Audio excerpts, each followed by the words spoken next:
اعوذ باللہ من الشیطان الرجیم بسم اللہ الرحمن الرحیم رب اشرح لی صدری ویسر لی امری واحلل عقدۃ من لسانی یفقہوا قولی۔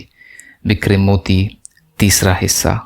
یہودیوں کے شر سے بچنے کے لیے حضرت جبریل علیہ السلام نے حضرت عیسیٰ علیہ السلام کو ایک دعا سکھائی۔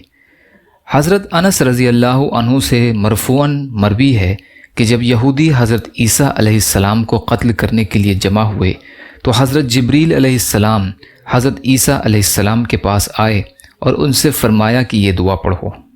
اللہم انی اسألک بسمک الواحد الاحد ادعوک، اللہم بسمک الصمد ادعوک، اللہم بسمک العظیم الوتر الذی ملا ارکان الکلہا الا ما فرجت انی ما امسست فیہ وما اصبحت فیہ۔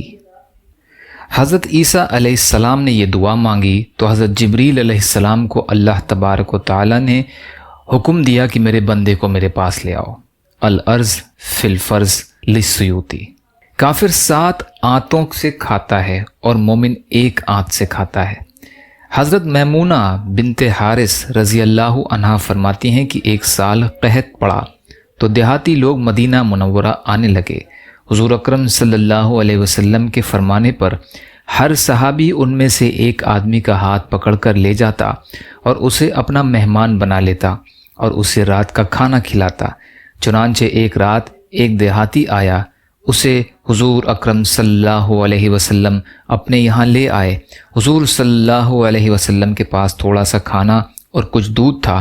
وہ دیہاتی یہ سب کچھ کھا پی گیا اور اس نے حضور اکرم صلی اللہ علیہ وسلم کے لیے کچھ نہ چھوڑا۔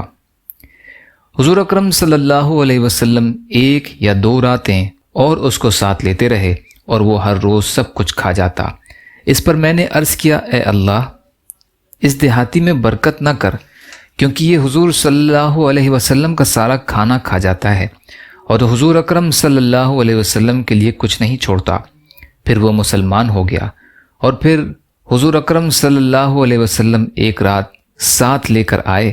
اس رات اس نے تھوڑا سا کھانا کھایا۔ میں نے حضور اکرم صلی اللہ علیہ وسلم سے عرض کیا، یہ وہی آدمی ہے جو پہلے سارا کھانا کھا لیا کرتا تھا؟ حضور اکرم صلی اللہ علیہ وسلم نے فرمایا، ہاں یہ وہی آدمی ہے، لیکن پہلے کافر تھا، اب مسلمان ہو گیا ہے۔ کافر 7 آنتوں سے کھاتا ہے اور مومن 1 آنت سے کھاتا ہے۔ یا اللہ ہم سب کو کہنے سننے سے زیادہ عمل کی توفیق عطا فرما۔ یا اللہ مظلوم فلسطینیوں کی، کشمیریوں کی، روہنگیا مسلمانوں کی اور مسلمان جہاں بھی پریشان حال ہیں، ظالموں کے ظلم کا شکار ہیں، آپ ان کی بھرپور مدد فرمائیے۔ ہم سب کو اپنی استطاعت کے بقدر اپنا حق ادا کرنے والا بنائیے۔ یا اللہ صبر اور شکر اور اچھی طرح عبادت کرنے والا بنائیے۔ حلال میں سے دیجیے، حرام سے بچائیے، اپنے غیر سے بے نیاز کر دیجیے۔ جو مانگا وہ بھی عطا کر دیجیے، جو مانگنے سے رہ گئے وہ بھی عطا فرمائیے۔ اللہم لا تسلط علینا من لا یرحمنا ولا یخافک فینا، اللہم اجرنی فی مصیبتی واخلف لی خیرا منہا، ربنا تقبل منا انک انت السمیع العلیم برحمتک یا ارحم الراحمین، لا الہ الا اللہ محمد رسول اللہ۔ السلام علیکم۔